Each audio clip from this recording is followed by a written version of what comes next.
الأنبياء والمرسلين وعلى الملائكة المقربين وعلى سائر الصحابة والتابعين وعلى عباد الله الصالحين.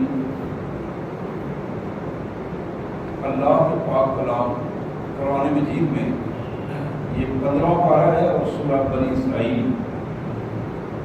اسرائیل کی آیت نمبر 23 سے لے کر آیت نمبر 30 تک. سورہ بنی اسرائیل 15واں پارہ آیت نمبر 23 سے لے کر آیت نمبر 30 تک. آج کی یہ آیات میں نے تلاوت کی ہے، یہ 15ویں پارے کا پورا تیسرا رکوع ہے جو میں نے تلاوت کیا ہے. آئیے سب سے پہلے اس کے ترجمہ اور مفہوم، پھر انشاءاللہ اس پس منظر میں مختصر سے گفتگو. بسم اللہ الرحمن الرحیم. اللہ کے مبارک نام سے جو بڑا مہربان، بہت زیادہ رحم کرنے والا ہے.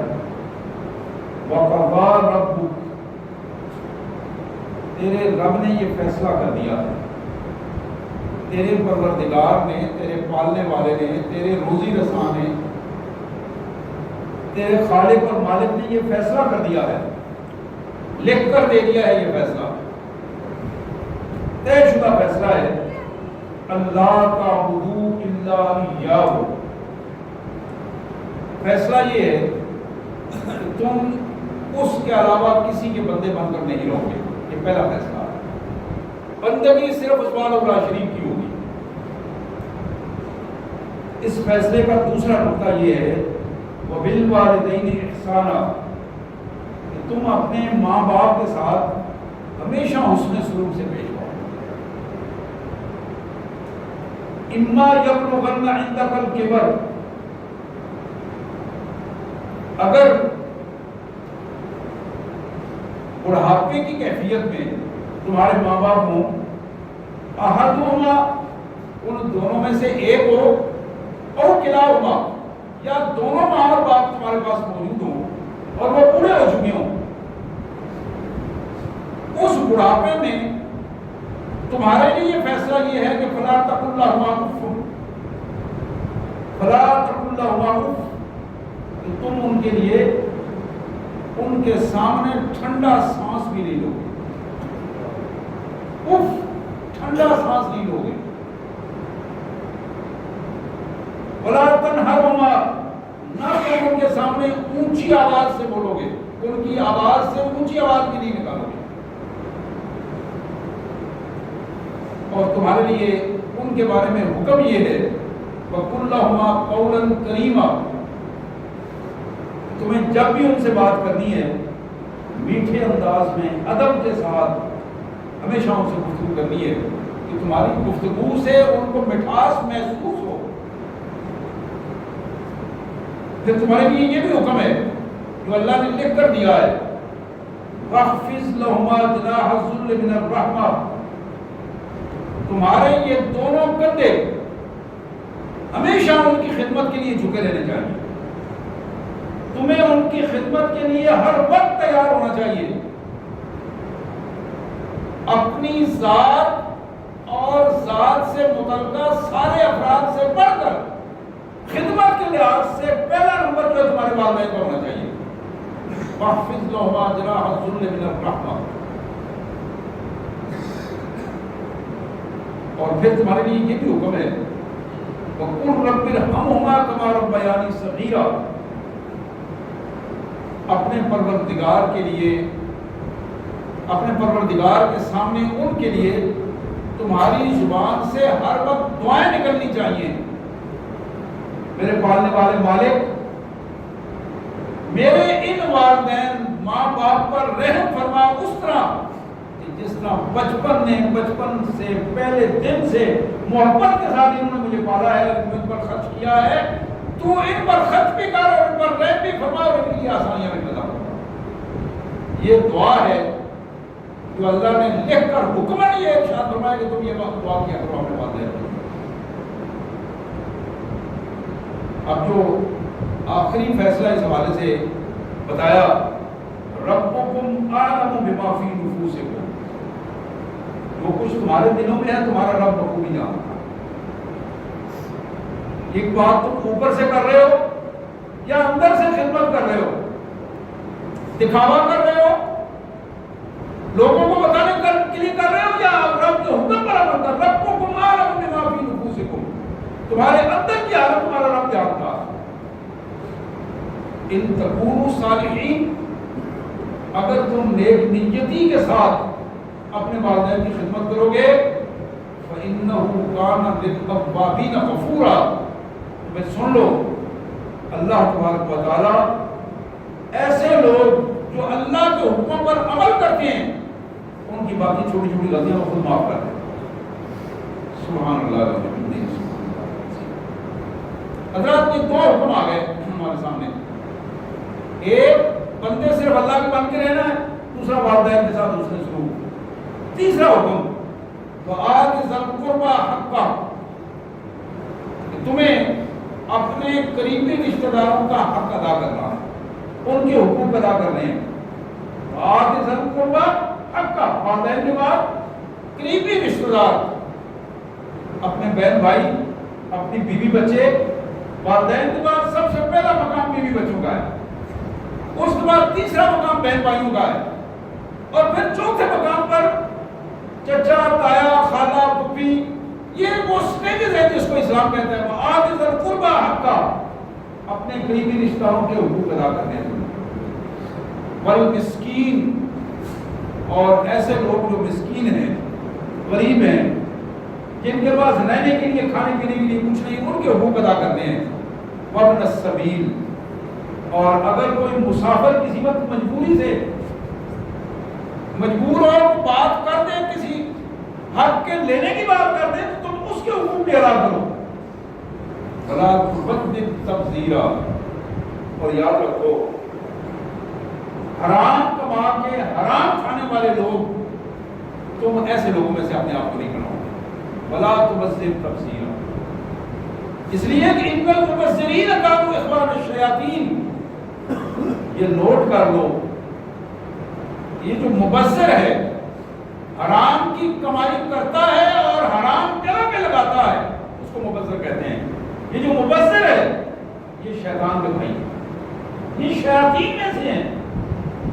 وَكَانَ الشَّيْطَانُ لِرَبِّهِ كَفُورًا، اور شیطان تو وہ بدبخت تھا جو اپنے رب کی نعمتوں کے لیے بھی اس کا شکر ادا نہ کر سکا، اس نے اپنے رب کے ساتھ کفران نعمت کیا۔ وَإِمَّا تُعْرِضَنَّ عَنْهُمُ ابْتِغَاءَ رَحْمَةٍ مِّن رَّبِّكَ فَقُل لَّهُمْ قَوْلًا مَّيْسُورًا، اگر تمہارے قریبی رشتہ دار، مسکین، مسافر یا دوسرے غریب لوگ تمہارے پاس ان کے دینے کے لیے تمہارے پاس موجود نہیں ہے کوئی چیز، اور تم ان سے دامن بچانا چاہتے ہو، وہ تم سے امید رکھے ہوئے ہیں، دامن تم بچانا چاہتے ہو، فَقُل لَّهُمْ قَوْلًا مَّيْسُورًا، پھر ان کے ساتھ نرم رویے کے ساتھ بات کر کے، جھڑکنا نہیں، غصہ نہیں کرنا، غلط رویہ اختیار نہیں کرنا۔ فَقُل لَّهُمْ قَوْلًا مَّيْسُورًا، بڑی نرمی کے ساتھ، نرم انداز میں اپنا دامن بچا کے ایک سائڈ پہ چلے۔ پھر ایک چوتھی بات جو ہمارے سامنے قرآن نے رکھی، وَلَا تَجْعَلْ يَدَكَ مَغْلُولَةً إِلَىٰ عُنُقِكَ وَلَا تَبْسُطْهَا كُلَّ الْبَسْطِ فَتَقْعُدَ مَلُومًا مَحْسُورًا، اپنے ہاتھ کو بخل والا ہاتھ بنا کر اپنی گردن کے ساتھ باندھ کر مت رکھو۔ کسی کو دینے سے، تم اللہ کی راہ میں خرچ کرنے سے اپنے ہاتھ کو کنٹرول کر کے گردن کے ساتھ باندھ لو۔ یہ استعارہ استعمال کیا قرآن نے، وَلَا تَبْسُطْهَا كُلَّ الْبَسْطِ، یا پھر اس کو بالکل ہی کھلا چھوڑ دو کہ تمہارے اپنے کھانے کے لیے اور بیوی بچوں کے لیے بھی کچھ نہ بچے۔ ان دونوں کیفیات سے بچو۔ اگر اس طرح کھلے ہاتھ کو کھلا کر دو گے اور جو کچھ ہے وہ سب خرچ کر دو گے، فَتَقْعُدَ مَلُومًا مَحْسُورًا، تو پھر تم ملامت زدہ ہو کر ہمیشہ طعنہ زنی کا شکار ہوتے رہو گے، اور لوگ تمہارے بارے میں اپنے پرائے سب باتیں کرتے رہیں گے۔ حضرات پانچویں بات اور آخری بات اس حوالے سے آج کے ان آیات میں جو فرمائی گئی اور بڑی قانونی بات ہے، ان ربک یبسط الرزق لمن یشاء ویقدر، یہ بات نوٹ کر لو کہ تمہارا پروردگار جس کو چاہتا ہے کھلا رزق دیتا ہے، جس کو چاہتا ہے کم کر دیتا ہے۔ انہ کان بعبادہ خبیرا بصیرا، وہ مالک اپنے بندوں کو بڑی باریک بینی سے جانتا ہے، دیکھتا بھی ہے، جانتا بھی ہے، ایک ایک چیز اس کے سامنے واضح ہے۔ سبحان اللہ وبحمدہ، سبحان اللہ العظیم وبحمدہ، استغفر اللہ، یا کریم یا ارحم الراحمین یا ذا الجلال والاکرام۔ حضرات یہ 5 پوائنٹ تھے جو اس رکوع میں سورہ بنی اسرائیل کی آیت نمبر 23 سے آیت نمبر 30 تک، یہ 5 پوائنٹ تھے جو میں نے آپ کے سامنے رکھے، اور یہ معراج النبی صلی اللہ علیہ وسلم کا پیغام ہے۔ آپ کے علم میں ہے کہ ہم نے پچھلے جمعے معراج کے حوالے سے ذکر کیا، اس سے پچھلے جمعے اسراء کے حوالے سے ذکر کیا۔ رسول اللہ صلی اللہ علیہ وسلم مکہ مکرمہ سے مسجد اقصی تک پہنچے تو یہ اسراء کا سفر تھا۔ مسجد اقصی سے لے کر عالم بالا تک، عرش عظیم تک اپنے اللہ کے حضور شرف ملاقات ملا، اور پھر واپسی تشریف آوری ہوئی اور وہاں سے بہت کچھ لے کر لوٹے۔ یہ ساری باتیں معراج کے ضمن میں پچھلے جمعے کو ہم نے سنائی۔ میں نے وعدہ کیا تھا کہ اگلے جمعے معراج کا جو پیغام ہے، معراج النبی صلی اللہ علیہ وسلم کا پیغام، وہ میں آپ کے سامنے رکھوں گا۔ مفسرین اس پر اتفاق کرتے ہیں کہ بنی اسرائیل، سورہ بنی اسرائیل کا یہ پیغام در حقیقت معراج النبی صلی اللہ علیہ وسلم کا پیغام ہے۔ تو یہ 5 پوائنٹ ہیں جن نکات کو اللہ تبارک و تعالیٰ نے ہمارے سامنے رکھا۔ اس سے پہلے کچھ چیزیں موجود ہیں، انشاءاللہ اگر اللہ نے موقع دیا تو اگلے جمعہ کو اس سے پہلے اور پچھلے رکوع کے حوالے سے بھی باتیں ہوں گی، اور پورا معراج النبی صلی اللہ علیہ وسلم کا پیغام سامنے آئے گا۔ لیکن آج جو 5 پوائنٹ ہیں اس کے حوالے سے میں بات کروں گا۔ سب سے پہلی چیز، معراج النبی صلی اللہ علیہ وسلم کا سب سے پہلا پیغام، وَقَضَىٰ رَبُّكَ أَلَّا تَعْبُدُوا إِلَّا إِيَّاهُ، اللہ نے اپنے رسول صلی اللہ علیہ وسلم کے ذریعے ہم تک یہ اپنا فیصلہ پہنچایا ہے کہ اللہ نے یہ فیصلہ کر دیا ہے کہ بندگی میں تم اللہ کے سوا کسی کے سامنے جھکو گے نہیں۔ تم اللہ کے بندے ہو، اللہ کے بندے بن کر رہو گے۔ تمہارے عقائد، تمہاری عبادات، تمہارے معاملات اور تمہارے رویے اور اخلاق ایک ہستی کے حکم کے مطابق گھر جانے چاہیے، اور اس کا نام صرف اللہ وحدہ لا شریک ہے۔ حضرات اس حوالے سے آج اگر ہم اپنا جائزہ لیں اور پوری سنجیدگی کے ساتھ جائزہ لیں تو ہمیں یہ بات نظر آئے گی کہ ہمارے جو اللہ سے تعلق ہے بندگی کے حوالے سے، اس میں بڑی چھوڑ ہے، غیر متوازن ہو گیا ہے، اور اس غیر متوازن رویے نے ہماری ذاتی اور اجتماعی زندگی کو غیر متوازن کر دیا۔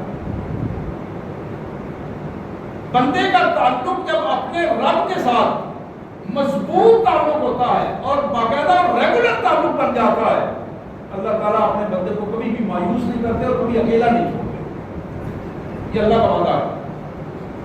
جب بندے کا تعلق اللہ سے مضبوط بنتا ہے، بندہ ہمیشہ اپنے مالک سے رابطے میں رہتا ہے، اللہ اپنے بندے کو کبھی مایوس نہیں، کبھی بھی مایوس نہیں کرتے۔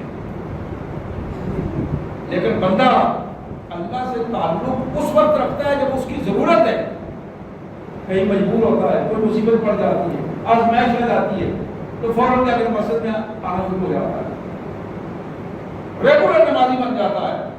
جب وہ آزمائش دور ہوتی ہے پھر نماز قضا ہونا شروع ہو جاتی ہے، پھر پرابلم ہونا شروع ہو جاتی ہے، پھر نیند زیادہ آنا شروع ہو جاتی ہے، پھر کاروبار بھی یاد آ جاتا ہے، پھر فنکشن اور برادری کے معاملات بھی یاد آتے ہیں۔ بعض اوقات بندہ دوستوں میں بیٹھ کر گپ شپ لگا رہا ہوتا ہے، اس کو اس کی پرواہ بھی نہیں ہوتی کہ اذان ہو گئی ہے، میں جا کے وہاں پہنچوں اور اللہ کے حضور بلاوا آ گیا، میں اپنے مالک کے حضور اس کے دربار میں حاضر ہوں۔ یہ وہ بنیادی چیز ہے کہ جب بندے کا تعلق ضرورت کے مطابق بنتا ہے تو پھر اللہ بھی اس کو ضرورت کے مطابق ہی عطا کرتے ہیں، ضرورت کے مطابق ہی۔ بلکہ ہم تو اگر اس کو سنجیدگی کے ساتھ دیکھیں گے کہ ہمارا تعلق اللہ سے ضرورت کے مطابق ہے، اللہ کا تعلق ہمارے ساتھ ضرورت کا تعلق نہیں ہے۔ اللہ کا تعلق ہمارے ساتھ، ہمارے معبود کا تعلق رحمت کا تعلق ہے۔ اور آپ اس پہ ذرا غور کیجئے کہ کبھی ایسا نہیں ہوا کہ ہم اللہ کی کھلی نافرمانی کر رہے ہوں، اللہ ہمارا رزق بند کر دے۔ بہت سے ایسے لوگ ہیں نعوذ باللہ جو اللہ کو گالیاں تک نکالتے ہیں، مشرک ہیں، مشرکانہ رویے اور منہ سے بکواس اور بےہودگی کی حد کر دیتے ہیں، اس کے باوجود اللہ تعالیٰ کو رزق دیتا ہے، اس کے باوجود اللہ تعالیٰ کی حفاظت بھی کرتا ہے۔ حضرات، اللہ کا تعلق رحمت کا تعلق ہے اپنے بندوں سے، اور اللہ اپنے ان بندوں کی آزمائش کرتا ہے، ان بندوں کے ہاں آزمائش کا رویہ رہتا ہے کہ جو بندے اللہ کے قریب آتے ہیں، اللہ تبارک و تعالیٰ کی قربت ان کے ایمان کی آزمائش کا سبب بن جاتی ہے۔ اور جب ایمان کی آزمائش کا سبب بنتی ہے تو پھر پوزیشن یہ بنتی ہے کہ ایمان جتنا زیادہ طاقتور ہوتا ہے، ایمان جتنا زیادہ اللہ کے ساتھ قرب کا تعلق پیدا کر دیتا ہے، تو پھر محمد کریم صلی اللہ علیہ وسلم کا فرمان ہے کہ اللہ فرماتے ہیں کہ میرا بندہ پھر جو چاہتا ہے وہ وہی ہوتا ہے جو میں چاہتا ہوں۔ میرا بندہ اپنی چاہت کو میری چاہت میں گم کر دیتا، اس کی اپنی کوئی خواہش نہیں رہتی، اس کی چاہت میری چاہت بن جاتی ہے، اور پھر جب وہ میری رضا میں اس حد تک پہنچ جاتا ہے تو پھر پوزیشن یہ ہوتی ہے کہ میں اپنے بندے کی ضرورتیں خود پوری کرنا شروع کر دیتا ہوں۔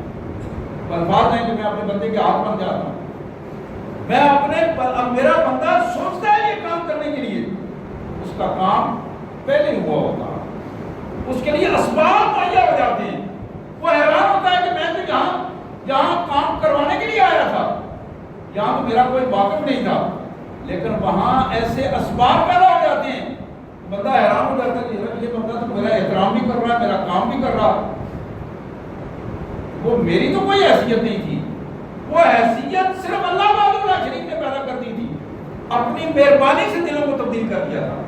اس کو ہم اپنے انداز میں جب اپنے کریڈٹ خود لیتے ہیں، اس کا نتیجہ یہ نکلتا ہے کہ ہمارے اندر کبر کی پوزیشن پیدا ہوتی ہے، اور ہم اللہ سے قریب ہونے کی بجائے اس کا شکر ادا کرنے کی بجائے اس سے دور ہونا شروع ہو جائے۔ یہاں جو معراج النبی صلی اللہ علیہ وسلم کا پہلا پیغام ہمارے سامنے رکھا گیا تھا، وَقَضَىٰ رَبُّكَ أَلَّا تَعْبُدُوا إِلَّا إِيَّاهُ، اپنے رابطے کو اپنے بندگی کے حوالے سے اپنے الہ، اپنے وحدہ اللہ شریف کے ساتھ مضبوط کر۔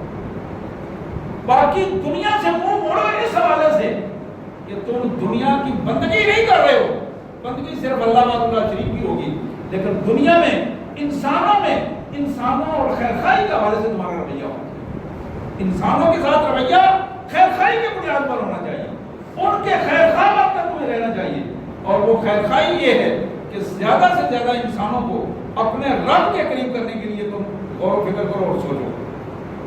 اور اس پہ اگر ہم سوچنا شروع کریں، اپنا جائزہ لینا شروع کر دیں کہ پوری سنجیدگی کے ساتھ ہم نے اپنی زندگی جو اب تک گزری ہے، کتنے افراد کو ٹارگٹ بنا کر دل میں یہ پروگرام بنایا، سوچا ہے، ذہن میں یہ پروگرام بنایا ہے کہ آج میں فلاں بھائی کے پاس صرف اس لیے جاؤں گا، اللہ کی رضا کے لیے اس کو اپنا دوست بنانا ہے، ملاقات کرنی ہے، اور اس کو دین سکھانا ہے، میں نے قرآن کے قریب لانا ہے۔ وہ میرا بھائی کل ایسا نہ ہو کہ اس کی موت ہوئی ہو، کل ایسا نہ ہو میرا چچا، میرا تایا، میرا ماموں وہ جو مشرکانہ رویے میں گھرا ہوا ہے، جس سے میں محبت کرتا ہوں، میں پیار کرتا ہوں، خونی رشتہ ہے میرا، لیکن وہ تو آگ کی طرف جا رہا، وہ تو جہنم کی طرف جا رہا، وہ تو اپنی قبر میں بچھو اور سانپ اکٹھے کر رہا ہے۔ کیا ایسا ممکن ہے کہ میں اس کو تبدیل کر سکوں؟ اس پر غور و فکر کرنا، اس پر بات کرنا، اس کے لیے لٹریچر لینا، حدیث کی کتاب لینا، اس کو توبہ پیش کرنا، اپنے بڑوں کے ساتھ وقت دے کے انہیں اس طرف لانا، اپنے دوستوں کو ٹارگٹ کرنا، میں تو اللہ کے اس فیصلے کو میں نے قبول کر لیا ہے کہ میں اپنے اللہ کے بندگی کے علاوہ کسی کی بندگی نہیں کروں گا، لیکن میری یہ بھی ذمہ داری بنتی ہے کہ میں اپنے دوست کو بھی اللہ کی بندگی کے لیے مجبور کر دوں، میں اپنے بھائیوں کو بھی اللہ کی بندگی پر مجبور کروں، ایسے اچھے اخلاق کے ساتھ مجبور کروں، قرآن کی تعلیمات کے ساتھ مجبور کروں کہ کل میرے گھر میں شرک نہ ہونے پائے۔ ہمیں بہت سارے ایسے بھائی ہیں جو خود تو مشرک نہیں ہیں، لیکن گھر میں بار بار مشرکانہ رویے سامنے آتے ہیں، بندہ بڑا پریشان ہو جاتا ہے، میں نے تو زندگی بھر شرک نہیں کیا لیکن میرا بیٹا شرک کر رہا، میری بیوی مشرکانہ رویوں میں۔ ایسا کیوں ہے؟ ایسا اس لیے ہے کہ ہم نے اپنے گھر وقت نہیں دیا، اپنے گھر والوں کو قرآن کے قریب نہیں کیا۔ جب میں نے اپنے گھر میں قرآن پڑھا نہیں ہے، گھر بیٹھ کر قرآن سکھایا نہیں ہے، حدیث کے قریب نہیں لایا، دین سکھایا نہیں ہے، نتیجہ کیا نکلے گا؟ خالی جگہ پر ہمیشہ شیطان آتا ہے، پھر میرے اس کام کو نعوذ باللہ شیطان پورا کرے گا۔ شیطان پھر میرے بیوی بچوں کا ذہن اپنی طرف لے کر جائے گا، اور جب اپنی طرف لے کے جائے گا تو پھر صرف یہ نہیں کہ ان کو گمراہ کرے گا، بلکہ وہ میرے راستے میں بھی رکاوٹ بن جائے گا، میرے دین کے راستے میں بھی رکاوٹ بنے گا۔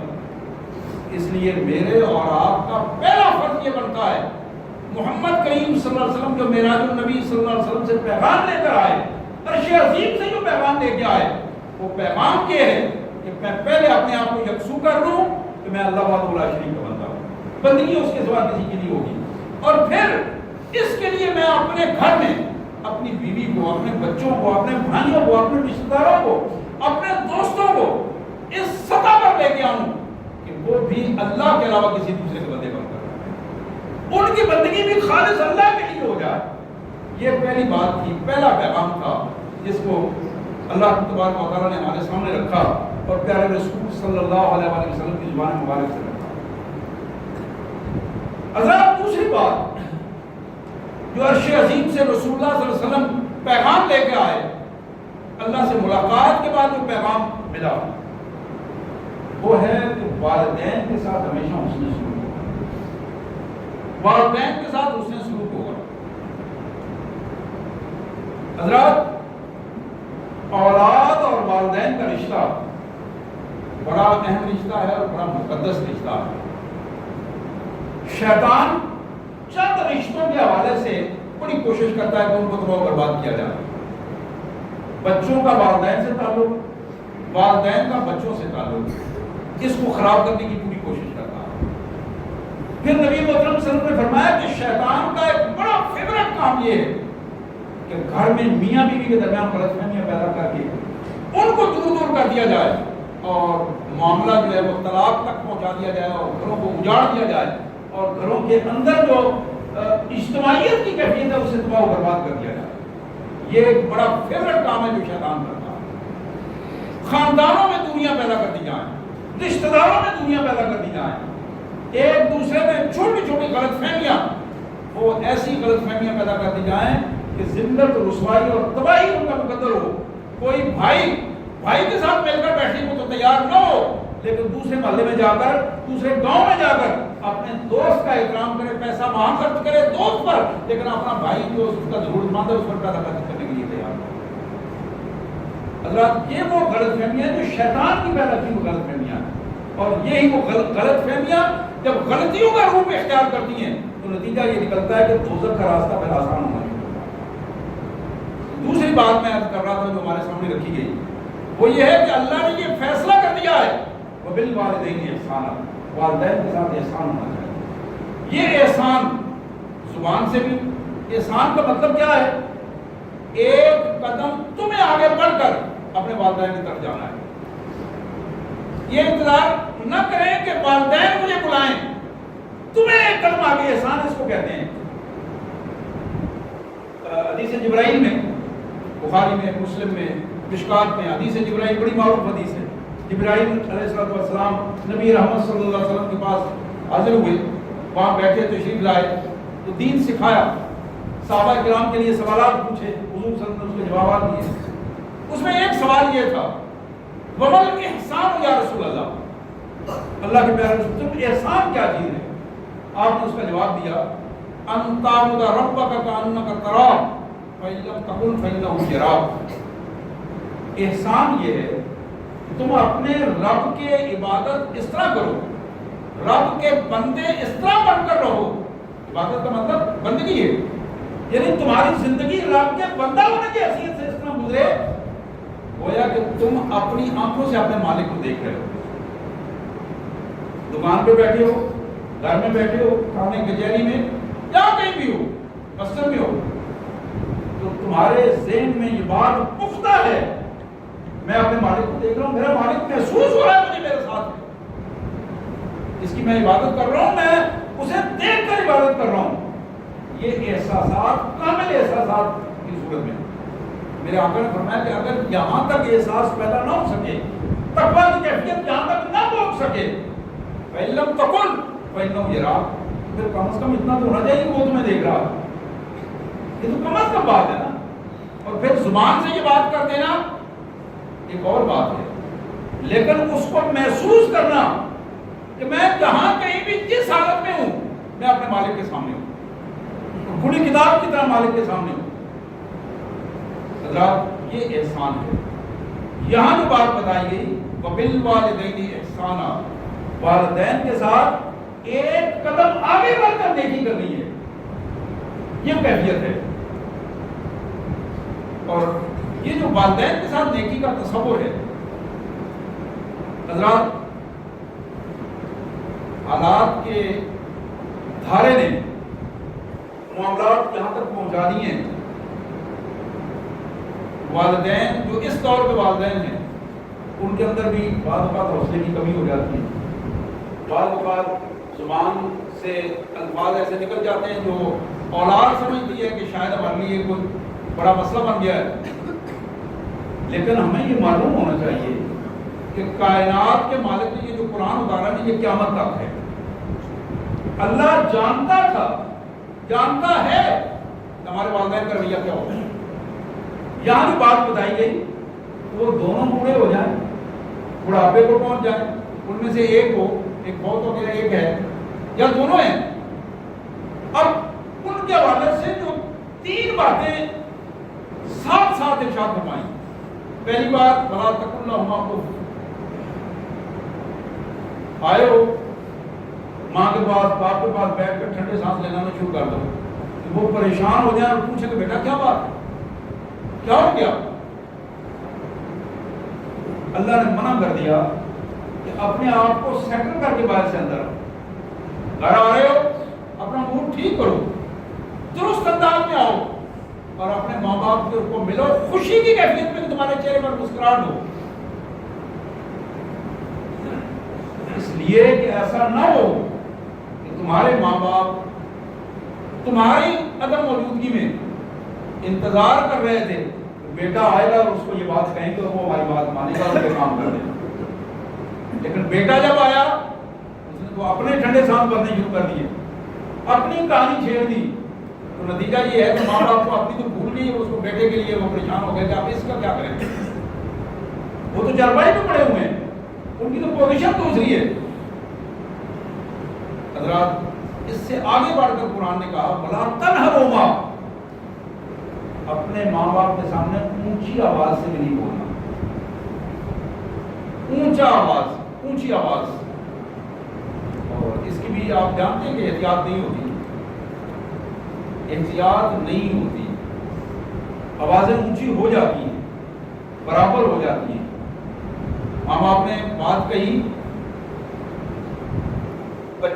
بیٹے نے اس بات کو نہیں مانا، ماں باپ نے دہرائی تو بیٹا جنجلاہٹ کا شکار ہو گیا، اور اب اس سے بڑی بات یہ ہے تو آج سے 40-50 سال پہلے ممکن ہے بچیوں کے بارے میں یہ تصور نہ ہو، اس دور کے دجال میڈیا نے بچیوں کو بھی اتنا زبان دراز کر دیا ہے کہ وہ اپنے ماؤں کے سامنے اور اپنے باپوں کے سامنے کھل کے بات کرتی ہیں اور اونچی آواز میں بات کر کے اپنی دھونس جمانے کی کوشش کرتی ہیں۔ جس طرح بیٹوں کے غلط رویے ہیں اسی طرح بیٹیوں کے بھی رویے غلط ہیں، اور نتیجہ کیا ہے؟ آنے والی پوری کی پوری نسلیں اسی سطح پر برباد ہوتی چلی آتی ہیں۔ اللہ نے فرمایا بلا تنہرما، چھڑکنے کے انداز میں اونچی آواز نہیں نکالو۔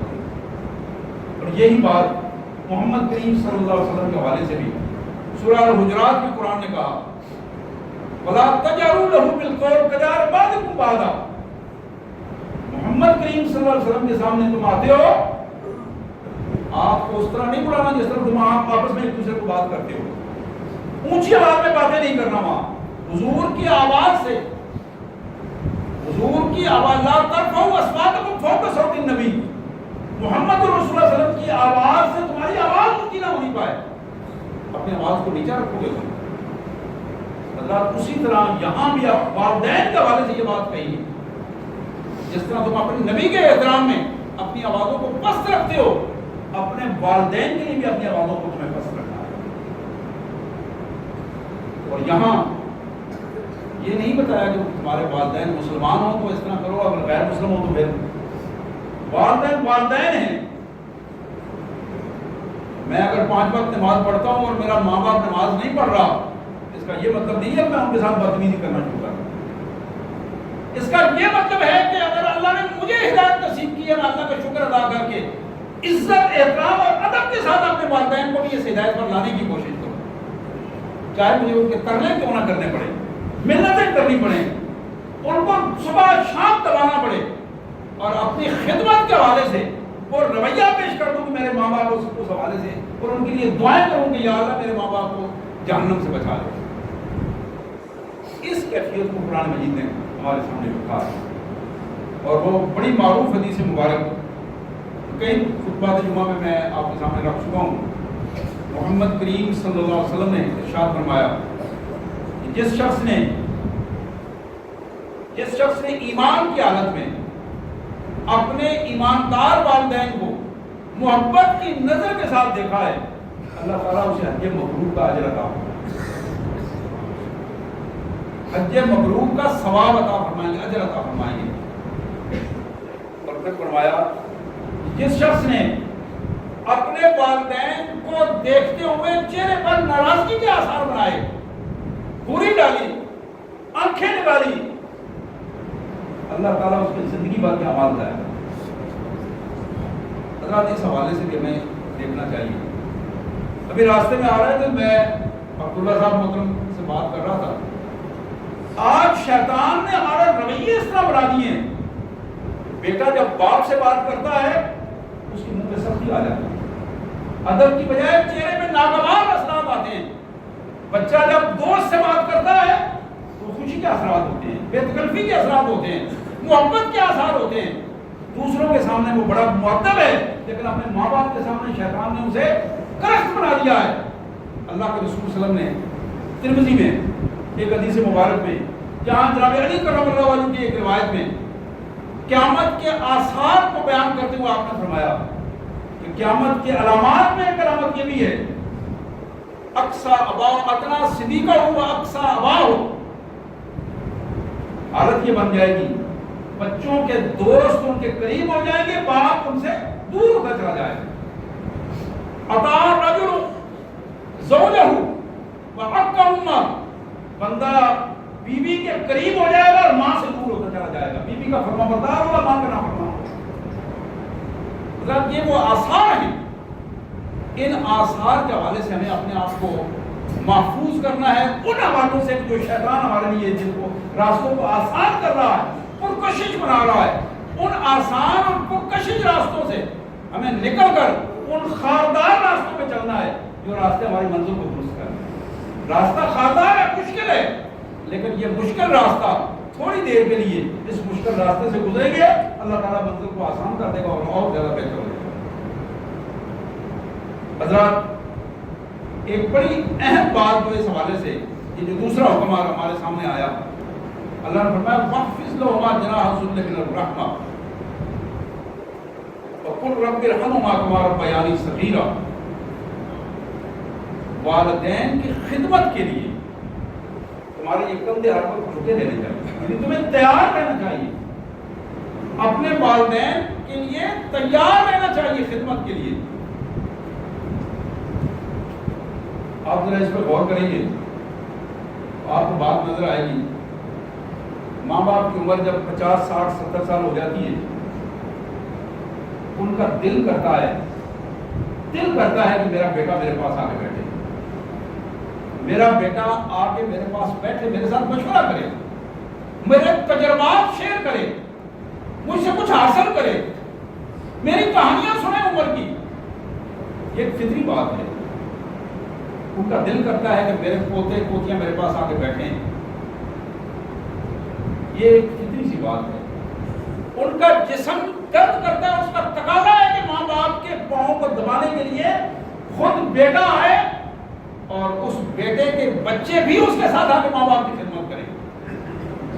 ان کے جسم کا تقاضا ہے کہ اس ماں باپ کو کسی مالشی کو بلا کر مالش کرنے کی بجائے بیٹا خود تیل لے کر اپنے باپ کے ساتھ میں مالش کرے, بیٹا خود تیل لے کر اپنے باپ کے پاؤں اور پنڈلیوں کو دبائے اور اس پر مالش کرے. یہ جو ہاتھ سے کام کرنے والے کام ہیں, یہ جو ہاتھ کے رویے ہیں, آپ یقین کریں فَحْفِظْ لَهُمَا جَنَاحَ الذُّلِّ مِنَ الرَّحْمَةِ, اللہ کی رحمتیں اس بچے پر ہوں گی, اس بچی پر ہوں گی جو اپنے ماں باپ کے لیے اپنے آپ کو آگے بڑھ کر احسان کے ساتھ ان کی خدمت کے لیے اپنے آپ کو پیش کر رہا ہے.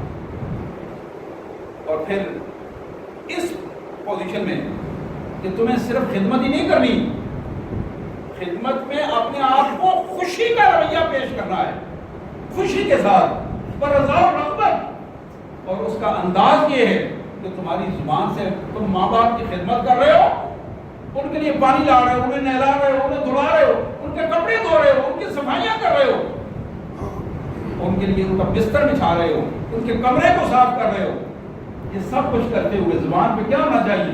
رب ارحمہما کما ربیانی صغیرا, رب ارحمہما کما ربیانی صغیرا, ربنا اغفر لی ولوالدی.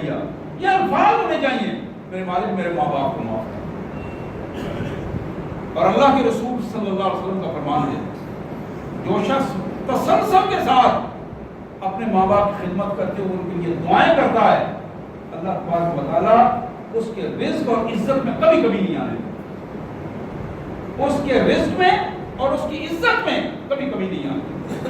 یہ کمی جو اس عزت اور رزق میں ہوتی ہے, اس کی ایک بنیادی وجہ والدین کے ساتھ تعلق کا درست نہ ہونا ہے, ان کے لیے دعائیں نہ کرنا ہے. یہ بھی ایک اہم ترین پہلو ہے. اور یہ اس چیپٹر کو کلوز کرتے ہوئے اس پورے پیراگراف کے آخر میں جو کائنات کے مالک نے ہمیں پوچھا, ربکم اعلم بما فی نفوسکم, یہ مت جانو کہ اللہ نے حکم دے کر نعوذ باللہ اللہ تعالیٰ بھول گیا اور اس کو مالک جانتا نہیں ہے کہ ہم کیا کر رہے ہیں. اللہ فرماتے ہیں تمہارا پروردگار, پروردگار کون؟ پروردگار جس کے قبضے میں تمہاری جان ہے وہ ہے پروردگار. تمہارا وہ پروردگار جس کے قبضے میں تمہارا رزق ہے, تمہارا وہ پروردگار جس کے قبضے میں تمہاری عزت ہے. ربکم تمہارا پروردگار اعلم بما فی نفوسکم, جو کچھ تمہارے دلوں میں گزر رہا ہے نا, خیالات ہیں, وہ سب کو جانتا ہے. تم اپنے ماں باپ کی خدمت کس جذبے کے ساتھ کر رہے ہو, وہ تمہاری نیتوں تک کو جانتا ہے. ان تکونوا صالحین, اگر تم نیک نیتی کے ساتھ اللہ کا حکم مان کر خدمت کے ساتھ برضا و رغبت اپنے والدین کے ساتھ یہ رویہ رکھ رہے ہو, فإنہ کان للأوابین غفورا, ایسے فرما بردار لوگوں کو اللہ تعالیٰ بہت ساری غلطیاں ویسے ہی ان کی معاف کر دیتا ہے, ویسے ہی ان کی غلطیاں معاف کرتا رہتا ہے اور ان کے لیے راستے آسان ہو جاتے ہیں. حضرات, آج ہم صرف دو ہی باتوں پہ گفتگو کر سکے معراج کے پیغام میں. تلاوت کردہ آیات میں بھی 3 باتیں ہماری رہ گئی. انشاءاللہ اللہ نے موقع دیا تو پھر کہیں اس پہ بات ہوگی. لیکن یہ جو 2 باتیں ہیں, کیونکہ اس پہ قرآن مجید نے زیادہ زور دیا ہے, ان 2 باتوں کے حوالے سے کم از کم ہمیں آج زندگی کے ان لمحات میں جب ہم شعور کے ساتھ ہوش و حواس میں بیٹھے ہیں, ان لمحات میں ہمیں یہ طے کر لینا چاہیے کہ آج کے بعد ہماری بندگی خالص اپنے اللہ کی. اور یہ بات اللہ کے حضور طے کرتے ہوئے پچھلے اپنی زندگی کے پورے عمل کو اپنے مالک کے حضور پیش کرتے ہوئے اپنے اللہ سے توبہ استغفار اور معذرت بھی کرنی چاہیے. اس میں اگر کوئی آگے پیچھے سلسلہ ہو گیا ہے, کوئی کمی کمزوری ہو گئی ہے, اس کی معذرت کرتے ہوئے اپنے آپ کو خالص اور یکسو اپنے مالک کے لیے کرنے. دوسرا پہلو جس کو قرآن مجید نے ذرا اور زیادہ تفصیل سے بیان کیا کہ اگر ہمارے والدین زندہ ہیں، دونوں زندہ ہیں یا ان میں سے ایک زندہ ہے، اپنے آپ کو ترجیحاً ان کی خدمت کے لیے وقف کریں۔ اس کا یہ مطلب نہیں کہ والدین کی خدمت کرنے کا یہ مطلب ہے کہ ہم اور بیوی بچوں سے اگنور کریں۔ بیوی بچوں کے اپنے حقوق ہیں، ان کی اپنی ضرورتیں ہیں، ان کے لیے وقت دینا اہم بات ہے، لیکن ترجیحاً اپنے والدین کے لیے وقت نکالیں، ترجیحاً فرسٹ پرائرٹی پہ اپنے والدین کے لیے ریگولر وقت نکالیں، باقاعدگی سے وقت نکالیں، اور اس بات کو طے کریں کہ ہم نے اپنے والدین کے لیے وقت نکالنا ہے، روزانہ ان کے پاس بیٹھنا ہے، ان کے حکم کو پہلی ترجیح کے طور پر لینا ہے، ان کے کام کو سنجیدگی کے ساتھ لے کر پوری رضا و رغبت کے ساتھ کرنا ہے۔ آپ یہ چیز طے کریں گے، اللہ آپ کے اس ذہن کو جو مالک کے سامنے کھلی کتاب کی طرح ہے، اللہ تعالیٰ اس ذہن کے مطابق، آپ کے حسن نیت کے مطابق اللہ تبارک و تعالیٰ آپ کی عزت میں بھی اضافہ کرے گا، آپ کے رزق میں بھی اضافہ کرے گا، اور معاشرے میں دلوں کو آپ کی طرف خود بخود مولڈ کر دے گا۔ حضرات، یہی وہ پیغام ہے جو ان دو نکات کے حوالے سے تھا۔ میں اپنے اللہ سے دعا کرتا ہوں اللہ تعالیٰ مجھے بھی اور آپ کو بھی ان پر عمل کی توفیق عطا فرمائے اور ہماری غلطیوں سے درگزر فرمائے۔ جو جس انداز میں اس سے پہلے وقت گزرا ہے، اللہ تبارک و تعالیٰ سے ہم پناہ مانگتے ہیں اور اللہ سے دعا کرتے ہیں اللہ تعالیٰ قرآن کی تعلیمات کو عملی زندگی میں ہمیں ان پر پورا کرنے کی توفیق عطا فرمائے۔ دعوانا الحمدللہ رب العالمین۔